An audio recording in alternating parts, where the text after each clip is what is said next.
A day of worry is more exhausting than a week of work. ഒരു ദിവസത്തെ worry ഒരാഴ്ചത്തെ ജോലിയേക്കാൾ ക്ഷീണം ഉണ്ടാക്കുന്നു. ജോൺ ലബോക്കാണിത് പറഞ്ഞത്. എത്ര സത്യമാണ് അല്ലേ? നമ്മൾ അനാവശ്യമായി ജീവിതത്തിൽ വറി ചെയ്തുകൊണ്ടേയിരിക്കുന്നു. How to beat your worry? നിങ്ങളുടെ ആകുലതകളെ, ആദിയെ എങ്ങനെ മറികടക്കാൻ സാധിക്കും? ഇതാണ് ഈ വീഡിയോയിൽ നമ്മൾ ചർച്ച ചെയ്യുന്നത്. ഈ വിഷയത്തെക്കുറിച്ച് സംസാരിക്കുമ്പോൾ ഞാൻ 3 ഏരിയാസാണ് ഇവിടെ ടച്ച് ചെയ്യുന്നത്. 1, വറി എന്ന് പറഞ്ഞാൽ എന്താണ്? 2, എങ്ങനെയാണ് വറി ഉണ്ടാകുന്നത്? 3, പ്രാക്ടിക്കലായി നമുക്ക് വറിയെ നേരിടാനുള്ള വഴികൾ എന്തെല്ലാമാണ്? അതിലേക്ക് പോകുന്നതിന് മുമ്പ് top things most people worry about എന്താണ് എന്ന് നമ്മൾ മനസ്സിലാക്കിയേ പറ്റൂ. ഏതെല്ലാം വിഷയങ്ങളെക്കുറിച്ചാണ് നമ്മൾ മനുഷ്യർ വറി ചെയ്യാറുള്ളത്? പ്രധാനപ്പെട്ട ഒരു സംഗതി മണിയാണ്, പണം. പണത്തെക്കുറിച്ചുള്ള ചിന്തകൾ, ആകുലതകൾ, വേവലാതികൾ. എനിക്ക് കുറേ ബാധ്യതകളുണ്ട്, അതെങ്ങനെയാണ് വീട്ടുക? എൻ്റെ മക്കൾ പഠിക്കുന്നുണ്ട്, അവർക്ക് ഉപരിപഠനത്തിന് വേണ്ടി പണം എങ്ങനെ ഉണ്ടാക്കാൻ സാധിക്കും? ഇങ്ങനെയുള്ള ചിന്തകളാണ് ഒന്നാമത്തെ കാരണം. 2, ജോബ് സെക്യൂരിറ്റി. എനിക്ക് ജോലി നഷ്ടപ്പെടുമോ എന്ന തോന്നൽ, ജോലി കിട്ടുമോ എന്ന ചിന്ത, ഇപ്പോൾ ഓടിക്കൊണ്ടിരിക്കുന്ന ബിസിനസ് നന്നായി പോകുമോ എന്ന ചിന്ത, ബിസിനസ്സിൽ ലോസസ് വരുമോ എന്ന പേടി. ഇങ്ങനെയുള്ള ചിന്തകളാണ് രണ്ടാമത്തെ വറിയുടെ കാരണം. 3, റിലേഷൻഷിപ്സ്, ബന്ധങ്ങളെക്കുറിച്ചുള്ള ചിന്തകൾ. ഞാനുമായി സൗഹാർദ്ദത്തിലുള്ള ചില വ്യക്തികൾ എന്നോട് ഇപ്പോൾ തെറ്റിലാണ്. അവരെന്നോട് സംസാരിക്കുന്നില്ല. അവരെക്കുറിച്ച് ആലോചിക്കുമ്പോൾ എനിക്ക് വിഷമമുണ്ട്. എൻ്റെ ഉറ്റ ബന്ധങ്ങളിലും വിള്ളലുകളുണ്ട്. ഇതെല്ലാമാണ് വറിയെക്കുറിച്ചുള്ള നമ്മുടെ ചിന്തകൾ. ഇനി 4ാമത്തെ കാരണം ഹെൽത്താണ്, ആരോഗ്യത്തെക്കുറിച്ചുള്ള ചിന്ത. അസുഖം വരുമോ എന്ന പേടി. എനിക്ക് അസുഖം വന്നു കഴിഞ്ഞാൽ എൻ്റെ കുടുംബം എങ്ങനെയാണ് ജീവിതം മുന്നോട്ട് കൊണ്ടുപോവുക? ഇങ്ങനെയുള്ള ചിന്തകളാണ് നമ്മളെ വറിയിലേക്ക് എത്തിക്കുന്നത്. ഇങ്ങനെ പല കാരണങ്ങളുണ്ടെങ്കിലും വറി ചെയ്യുന്നത് കൊണ്ട് വല്ല പ്രയോജനവുമുണ്ടോ? Worrying is like paying a debt you don't owe എന്ന് മാർക്ക് ട്വെയിൻ പറഞ്ഞിട്ടുണ്ട്. നിങ്ങളെടുക്കാത്ത കടം നിങ്ങൾ വീട്ടിക്കൊണ്ടിരിക്കുന്നു. വറിയിങ് ഇങ്ങനെയാണ്. മറ്റാരോ എടുത്ത കടമാണ്, പക്ഷേ നിങ്ങളത് അടച്ചു തീർത്തുകൊണ്ടേയിരിക്കുന്നു. വറിയിങ് എന്ന് പറഞ്ഞാൽ ഏതാണ്ട് ഇതുപോലെ തന്നെയാണ്. എന്താണ് ശരിക്കും വറി? ഓക്സ്ഫോർഡ് ഇംഗ്ലീഷ് ഡിക്ഷണറിയിൽ പറയുന്നു, worry is the state of being anxious and troubled over actual or potential problems എന്ന്. ഉള്ളതോ ഉണ്ടാകാൻ സാധ്യതയുള്ളതോ ആയ വിഷയത്തെക്കുറിച്ചുള്ള ഉത്കണ്ഠ ജനിപ്പിക്കുന്ന ഒരവസ്ഥയാണ് വറി എന്ന് പറയുന്നത്. അവസ്ഥ എന്ന് പറയുമ്പോൾ തന്നെ ഇത് ടൈം ബേസ്ഡ് ആണ്. അതായത് ഓരോ ദിവസവും ഓരോ അവസ്ഥയായിരിക്കും നമുക്ക്. ഒരു ദിവസം തന്നെ പല സമയങ്ങളിൽ നമ്മുടെ അവസ്ഥ മാറിക്കൊണ്ടിരിക്കുന്നു. രാവിലെ ഒരവസ്ഥയാണെങ്കിൽ ഉച്ചയ്ക്ക് മറ്റൊന്നാണ്, വൈകിട്ട് വേറൊന്നാണ്, രാത്രി മറ്റൊന്നാണ്. ജോലിയുള്ള ദിവസത്തിലുള്ള അവസ്ഥയല്ല ഹോളിഡേക്ക് നമുക്കുണ്ടാകുന്ന അവസ്ഥ. അപ്പോൾ ടൈം ബേസ്ഡ് ആയിട്ട് മാറിക്കൊണ്ടിരിക്കുന്ന സംഗതിയാണ് അവസ്ഥ. ആ അവസ്ഥയിൽ വറി ഉണ്ടാകാൻ സാധ്യതയുണ്ട്. 2, പേഴ്സൺ ബേസ്ഡ് ആണ്. വ്യക്തികളുമായി സംബന്ധിക്കുമ്പോൾ നമ്മുടെ അവസ്ഥ മാറാൻ സാധ്യതയുണ്ട്. നിങ്ങൾ നിങ്ങളുടെ ഭാര്യ, ഭർത്താവ്, മകൻ, മകൾ ഇവരുമായി സംസാരിക്കുമ്പോൾ ഉണ്ടാകുന്ന അവസ്ഥയായിക്കൊള്ളണമെന്നില്ല. നിങ്ങൾ ബോസിനോട് സംസാരിക്കുമ്പോൾ, ഒരു ബാങ്കറിനോട് സംസാരിക്കുമ്പോൾ, അപരിചിതനോട് സംസാരിക്കുമ്പോൾ പേഴ്സൺ ബേസ്ഡ് ആണ് അവസ്ഥ. 3, ലൊക്കേഷൻ ബേസ്ഡ് ആണ്. എവിടെയാണ് നിങ്ങൾ ഉള്ളത് അതിനനുസരിച്ച് അവസ്ഥ മാറിക്കൊണ്ടിരിക്കുന്നു. വീട്ടിലുള്ള അവസ്ഥയല്ല ഓഫീസിലുള്ളത്, ഓഫീസിലുള്ള അവസ്ഥയല്ല നിങ്ങൾ അമ്പലത്തിലോ പള്ളിയിലോ പോയി പ്രാർത്ഥിക്കുന്ന സമയത്തുണ്ടാകുന്നത്. ഒരു ടൂറിന് പോകുമ്പോഴുള്ള അവസ്ഥയല്ല ഒരു ഹോസ്പിറ്റലിൽ നിങ്ങൾക്ക് വേണ്ടപ്പെട്ട ആരെങ്കിലും അഡ്മിറ്റായി കിടക്കുമ്പോഴുണ്ടാകുന്ന അവസ്ഥ. സോ സ്റ്റേറ്റ് അല്ലെങ്കിൽ അവസ്ഥ ടൈം ബേസ്ഡ് ആണ്, പേഴ്സൺ ബേസ്ഡ് ആണ്, ലൊക്കേഷൻ ബേസ്ഡ് ആണ്. ഇതിലൊരു കാര്യം മനസ്സിലാക്കാനുള്ളത്, 99% of things you worry about never happen. നിങ്ങൾ വറി ചെയ്യുന്ന വിഷയങ്ങളിൽ 99% പ്രശ്നങ്ങളും നടക്കാറില്ല. പിന്നെ എന്തിനു വറി ചെയ്യണം? അപ്പോൾ ഈ ഒരു വിഷയത്തിൽ നമുക്ക് ആദ്യം ചെയ്യാൻ പറ്റുന്നത് ഗെറ്റ് ക്ലിയർ.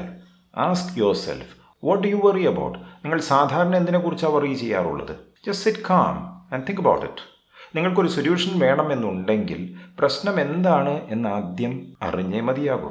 നിങ്ങൾ കൂടെ വറി ചെയ്യുന്ന വിഷയം മനസ്സിലേക്ക് കൊണ്ടുവരിക, എന്നിട്ട് അതിൻ്റെ സൊല്യൂഷൻ നമുക്ക് കാണാം. ഹെൻറി ഫോർഡ് പറഞ്ഞിട്ടുണ്ട്, most people spend more time and energy going around problems than in trying to solve them എന്ന്. അതായത് നമുക്കൊരു പ്രശ്നത്തിന് പരിഹാരം വേണമെന്നുണ്ടെങ്കിൽ ആ പ്രശ്നത്തെക്കുറിച്ച് മാത്രം നമ്മൾ ചർച്ച ചെയ്തുകൊണ്ട് കാര്യമില്ല, സൊല്യൂഷൻ കണ്ടെത്താൻ ശ്രമിക്കണം. പിന്നെ നമുക്ക് സ്വയം ചോദിക്കാൻ പറ്റുന്ന മറ്റൊരു ചോദ്യം, do you want to continue worrying എന്നാണ്. നിങ്ങൾക്ക് ശരിക്കും വെറിയിൽ നിന്നും പുറത്ത് കടക്കണമോ വേണ്ടയോ? ഈ വെറി ചെയ്യുന്നതിൻ്റെ പിന്നിൽ നിങ്ങളുടെ എജൻഡ എന്താണ്? What is your gain by keeping on വെറിയിങ്?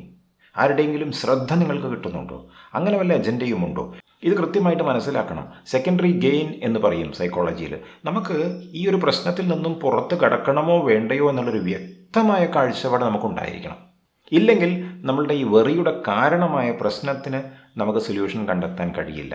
Worrying doesn't take away tomorrow's troubles, it takes away today's peace. വിഷമിക്കുന്നത് കൊണ്ടും വ്യാകുലപ്പെടുന്നത് കൊണ്ടും നാളത്തെ പ്രശ്നം ഇല്ലാതെയാകുന്നില്ല, ഇന്നത്തെ സ്വസ്ഥതയാണ് നമുക്ക് നഷ്ടമാകുന്നത്. ഇത്രയുമാകുമ്പോൾ നമുക്ക് ചോദിക്കാം, what is the worst thing that can happen if you can't solve your problem? നിങ്ങൾക്ക് നിങ്ങളുടെ പ്രശ്നം സോൾവ് ചെയ്യാൻ പറ്റുന്നില്ല എന്നൊരു നിമിഷം വിചാരിച്ചോളൂ. അതുകൊണ്ട് what is the worst thing that can happen? എന്താണ് ഉണ്ടാകാൻ പോകുന്നത്? What is the ultimate that can happen? ശരിക്കും നമ്മൾക്ക് എല്ലാവർക്കും ഏറ്റവും വിഷമം ഉണ്ടാകുന്ന സംഗതി എന്താണ്? ഏറ്റവും നമുക്ക് ദോഷമായിട്ട് വരുന്നത് എന്താണ്? ഡെത്താണ്, മരണമാണ്. അപ്പോൾ ചോദിക്കുക, ഈ മരണം എന്തായാലും നമുക്കുണ്ടാവില്ലേ? വെറി ചെയ്താലും മരിക്കും, വെറി ചെയ്തില്ലെങ്കിലും മരിക്കും. വെറി ചെയ്താൽ നമ്മൾ ജീവിക്കുന്ന സമയത്ത് മരിച്ചുകൊണ്ടിരിക്കുകയാണ് ചെയ്യുന്നത്. എന്നാൽ വെറി ചെയ്തില്ലെങ്കിൽ സുഖമായിട്ട് നമുക്ക് ജീവിക്കാൻ സാധിക്കും. ഒരു മരണം മാത്രമേ ഉണ്ടാവുകയുള്ളൂ. ഒരു പ്രാവശ്യം മരിച്ചാൽ മതിയോ അതോ ദിനം പ്രതി മരിക്കണമോ? ഇത് ചോദിച്ച ശേഷം prepare yourself mentally to accept the worst. ഏറ്റവും മോശമായ സംഗതി വരികയാണെങ്കിൽ പോലും ഞാൻ അതിന് പ്രിപ്പയർ ചെയ്യുന്നു, നേരിടാനുള്ള നടപടികൾ ഞാൻ എടുത്തു വയ്ക്കുന്നു. നാലാമത്തെ കാര്യം നമുക്ക് ചെയ്യാനുള്ളത്, look at the problem in the eye. വെറിയെ നോക്കുക, നേർക്കുനേർ നോക്കുക, കൃത്യമായിട്ട് പരിശോധിക്കാൻ വേണ്ടി. എന്താണ് ഇതിൻ്റെ സ്വഭാവം? ഈ വെറിയുടെ സ്വരൂപം എന്ത്? ഈ പ്രശ്നം ശരിക്കും റിയൽ ആയിട്ടുള്ളൊരു പ്രോബ്ലം ആണോ എന്നറിയാൻ പരിശോധിച്ചേ മതിയാകൂ. ഇങ്ങനെ നോക്കുന്ന സമയത്ത് you will be able to break down the problem into pieces. ഈ പല പീസുകളിലും നിങ്ങളുടെ സൊല്യൂഷൻസ് ഒളിഞ്ഞു കിടപ്പുണ്ട്. So look at the problem in the eye എന്നതൊരു പ്രത്യേകമായ ടെക്നിക്കാണ്. If you only have a hammer you tend to see every problem as a nail എന്ന് പ്രശസ്തനായ അമേരിക്കൻ സൈക്കോളജിസ്റ്റ് അബ്രഹാം മാസ്ലോ പറഞ്ഞിട്ടുണ്ട്. നിങ്ങളുടെ കയ്യിലൊരു ചുറ്റികയേ ഉള്ളൂ. നിങ്ങൾ കാണുന്നിടത്തെല്ലാം ആണി മാത്രമാണ് കാണുക. നിങ്ങളുടെ മനസ്സിൽ പ്രശ്നം മാത്രമാണ് ഉള്ളത് എന്നുണ്ടെങ്കിൽ നിങ്ങൾ നോക്കുന്നിടത്ത് മുഴുവൻ പ്രശ്നങ്ങളുമായി ബന്ധപ്പെടുന്ന ചില വിഷയങ്ങളായിരിക്കും. പിന്നെ ask your self, how do you worry? നിങ്ങൾ എങ്ങനെയാണ് വറി ചെയ്യാറുള്ളത്?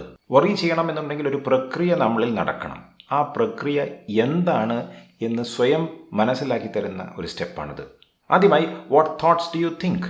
എന്തെല്ലാം ചിന്തകളാണ് നിങ്ങളുടെ മനസ്സിലേക്ക് നിങ്ങൾ കൊണ്ടുവരാറുള്ളത്? ബസ് മിസ്സാകും, അതല്ലെങ്കിൽ ട്രെയിനോ ഫ്ലൈറ്റോ മിസ്സാകുമോ? എൻ്റെ മകനോ മകൾക്കോ അറ്റൻഡൻസ് നഷ്ടപ്പെടുമോ? പരീക്ഷയിൽ തോറ്റുപോകുമോ? ഞാൻ കുടയെടുത്തിട്ടില്ല, പുറത്താണ്, മഴ പെയ്യുമോ? കഴിക്കുന്ന മരുന്ന് ഫലിക്കാതെ വരുമോ? വീട് ബാങ്ക് ജപ്തി ചെയ്യുമോ? ഇങ്ങനെയുള്ള പലതരം ചിന്തകളായിരിക്കും നിങ്ങളുടെ മനസ്സിൽ. കൃത്യമായിട്ട് മനസ്സിലാക്കുക, ഏതൊരു തോട്ടാണ് നിങ്ങളെ വെറിയിലേക്ക് എത്തിക്കുന്നത്. ഇത് നോക്കുമ്പോൾ പലപ്പോഴും നമുക്ക് മനസ്സിലാകും, പല വിഷയങ്ങളെക്കുറിച്ചുള്ള വെറിയാണ് നമ്മളെ വെറി ചെയ്യുന്നത്. Don't worry about വെറിയിങ്.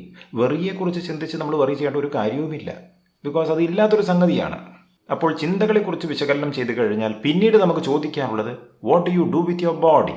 നിങ്ങളുടെ ശരീരം നിങ്ങൾ എങ്ങനെയാണ് ഉപയോഗിക്കാറുള്ളത്? നിങ്ങൾ വെറി ചെയ്യുന്ന സമയത്ത് നിങ്ങളുടെ ശരീരം നിങ്ങൾ എങ്ങനെയാണ് ഉപയോഗിക്കുന്നത്? തലയിൽ കൈവച്ചിരിക്കുമോ? നെറ്റി ചുളിക്കോ? നഖം കടിക്കുമോ? പലർക്കും പല രീതികളാണ്. നിങ്ങളുടെ രീതി എന്താണ് എന്ന് മനസ്സിലാക്കുക. വെറി ചെയ്യാൻ നിങ്ങൾക്കൊരു ഫേവറേറ്റ് സ്പോട്ട് ഉണ്ട്. അതെവിടെയാണ്?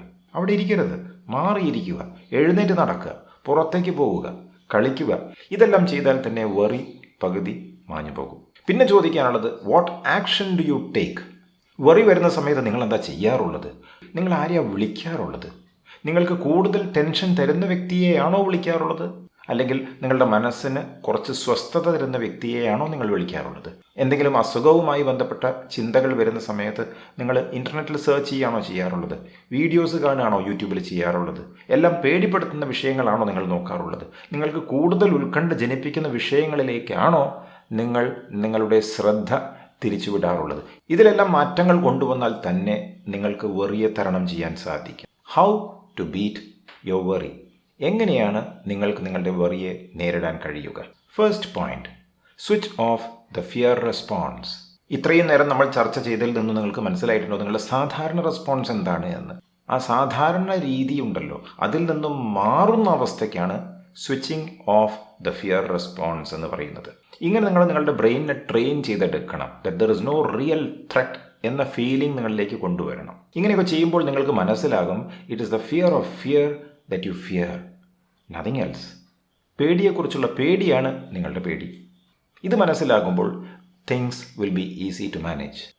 രണ്ടാമത് നിങ്ങൾക്ക് ചെയ്യാൻ പറ്റുന്നത് മെഡിറ്റേറ്റ്. അല്പസമയം ഒറ്റയ്ക്കിരുന്ന് കണ്ണടച്ച് മെഡിറ്റേറ്റ് ചെയ്യുക. മൈൻഡ്ഫുൾനെസ് ചെയ്യാവുന്നതാണ്. പ്രാണായാമം ചെയ്യാം, യോഗ ചെയ്യാം, കുറച്ച് വ്യായാമം ചെയ്യാം. ഇതെല്ലാം അല്പനേരം ചെയ്തു കഴിഞ്ഞാൽ തന്നെ നിങ്ങളുടെ മാനസികാവസ്ഥ മാറി തുടങ്ങും. 3, വാച്ച് എ മൂവി.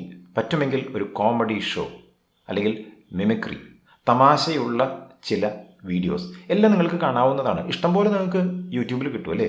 ആ സമയത്ത് വെറുതെ ഇരുന്ന് വിഷമിക്കുന്നതിൽ എത്രയോ ബെറ്ററാണ് ഇങ്ങനെയുള്ള നല്ല നല്ല കാര്യങ്ങളിലേക്കും രസകരമായിട്ടുള്ള സംഗതികളിലേക്കും മനസ്സ് തിരിച്ചുവിടുന്നത്. 4, meet people who aren't too serious with life. ജീവിതം വളരെ സീരിയസ് ആയിട്ട് കാണുന്ന ആൾക്കാരോട് സംസാരിക്കാതിരിക്കുക. പകരം ലൈഫ് കുറച്ച് ഈസി ഗോയിങ് ആയിട്ട് എടുക്കുന്ന ആൾക്കാരുണ്ടല്ലോ, അവരെ കാണുക, അവരോട് സംസാരിക്കുക. അപ്പോൾ നമുക്കും സ്വസ്ഥത തോന്നി തുടങ്ങും. 5, ടേൺ ടു ഗോഡ്.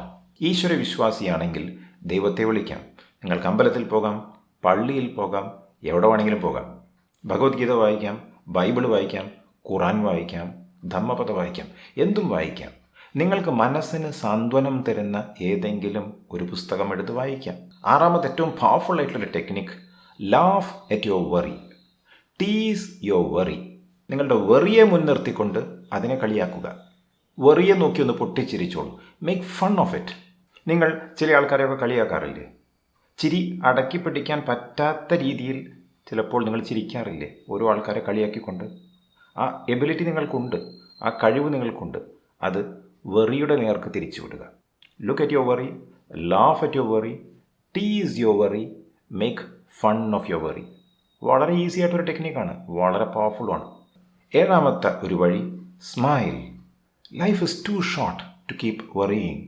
ഒരു ഇളം പുഞ്ചിരി നിങ്ങളുടെ ചുണ്ടുകളിൽ വിരിയട്ടെ ഏത് സമയവും. വറി ഏറ്റവും കൂടുതൽ പേടിക്കുന്നത് എന്താണെന്നറിയോ? നിങ്ങളുടെ പുഞ്ചിരിയാണ്. When you smile, worry cannot stay. ഒന്ന് ആലോചിച്ച് നോക്കൂ, നമ്മൾ വറി ചെയ്ത് വർഷങ്ങൾ കടന്നു പോകുന്നത് നമ്മൾ അറിയുന്നതേയില്ല. Just take every opportunity to smile and live your life to the fullest. Every life has some trouble. When you worry, you make it double. Bobby McFerrin. എല്ലാവരുടെ ജീവിതത്തിലും ചില വിഷമങ്ങളും കഷ്ടപ്പാടുകളും ഒക്കെ ഉണ്ടാകും. നിങ്ങൾ വറി ചെയ്യുന്ന സമയത്ത് അത് ഇരട്ടിക്കുകയാണ് ചെയ്യുന്നത്. നന്ദി, നമസ്കാരം.